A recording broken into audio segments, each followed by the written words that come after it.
Hi, folks. Thanks for tuning in again to the Watson Brothers video of June 2021. I'm outside today. Luckily, it is not the usual 45. We're a balmy 35 today. Ian, let's talk stats. The stats are, as always, rather interesting in my mind, but they are actually falling into a pattern right now.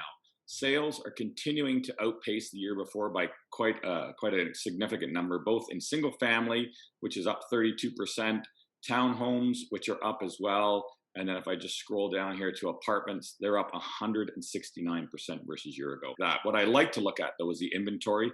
And if we look at the current inventory of apartments, it is down 55%. Current inventory of townhomes down 61%. And the single family homes are down 54%. Now, what that means is that people are continuing to chase declining inventory, and sales are eventually going to level off because we are simply going to have not enough product to purchase. Buyers are going to get fatigue and say, okay, I'll just wait.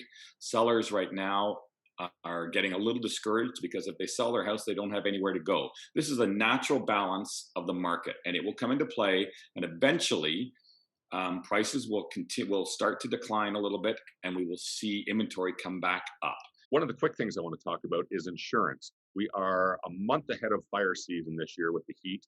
And when it comes to buying a property, a single family home, if you're putting a mortgage on that, your mortgage funds will not get forwarded and released unless you have insurance. If there's a fire within 50 kilometers of the property you're buying, as the crow flies, no coverage. No coverage, no mortgage, no purchase. That puts you in breach of the contract. There's clauses that Ian and I do inject in there to protect you from that. But what we want you to do is not just look into getting insurance and saying, yes, per my subject, I've investigated and I'm satisfied with my insurance. We want you 30 days out, which you're able to do, it's maximum.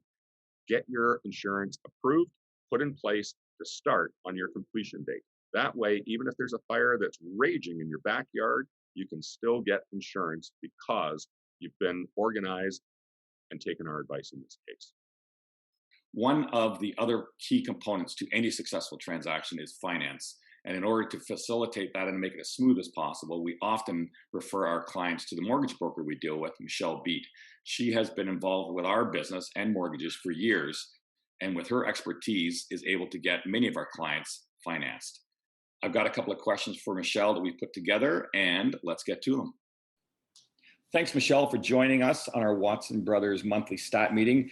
As we mentioned, we have a couple of questions that are always at the top of mind for our clients. And I wanted to start with, what are the biggest hurdles clients have to overcome when getting pre-qualified for a mortgage?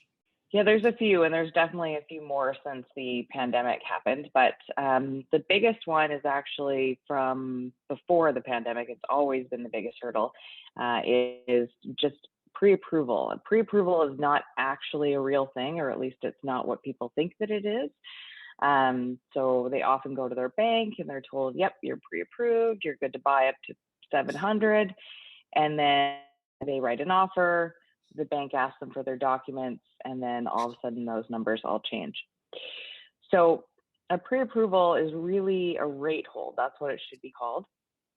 Unless you're working with a broker, somebody that's reviewed all of your documents ahead of time, you don't really know what that number is. So if you're just giving some basic information and they're telling you that you have a pre-approval, then it's not likely actually a pre-approval. So I think that that's something that we run into all the time, is trying to save these deals.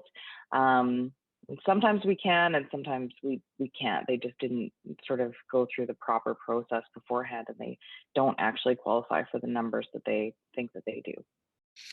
What would you say the impact of the new stress test has had? Because we get that question a lot. They say, is it harder to buy a house now?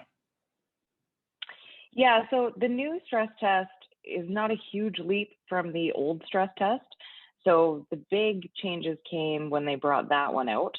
The new one just increases it from 4.79, the old stress test benchmark rate, to 5.25. So, I mean, it depends on each person's situation, but probably on average makes about $20,000 difference in the approval level. So for people that were really squeezing at their very, very top get into the market, With both the market running away from them and the new stress test, it's pushed a lot of those people right out. But for people that were already sort of in their range and weren't pushing against the top, it hasn't really made a huge difference. What about trends coming down the pipe here? Anything new that you feel may be coming? So there's a few things here. So I think it depends. It depends on two big things. It depends on how much the market cools on its own. Because if it continues to cool, and I don't think it's cooled a lot, but it's maybe cooled enough that the government doesn't feel the need to step in with regulations to force it to cool, which would be good. But if it continues to be crazy, crazy hot, then we may see there's a lot of talk about different strategies they may come out with to cool the market, and none of them are good. So that's something that could be coming down the line. As far as interest rates go and everything else, it really depends on how the pandemic continues to go. So right now, BC and Canada are in pretty good spot, but the Delta variant is, of course, wreaking havoc elsewhere in the world. So it's really hard to say. Even the economists aren't really sure what's going to be coming, but that's something to watch. And then the big thing that I see coming that I think people are not really aware of is penalties. So right now we're in a market where the interest rates are super, super low. And depending on where you have taken your mortgage, if it's with a chartered bank or a credit union, you've been given a discount off of the posted rate of probably about 2.5% for that mortgage, which is great unless you decide to pay off that mortgage early. So if you do decide to pay off that mortgage early, that discount actually gets calculated back into your penalty. And with those discounts being so big because the rates are so low, I think we're going to have to be really cautious here, because we're going to see in 2 or 3 years' time probably really big penalties to get out. Big enough that some people may not be able to get out unless they have, built a whole ton of equity since then. So that's something that I see coming down the line that I'm actually quite concerned about. It's troubling for sure. Thanks, Michelle, for that. And as always, if you have any questions about real estate, feel free to call us 250-712-2222.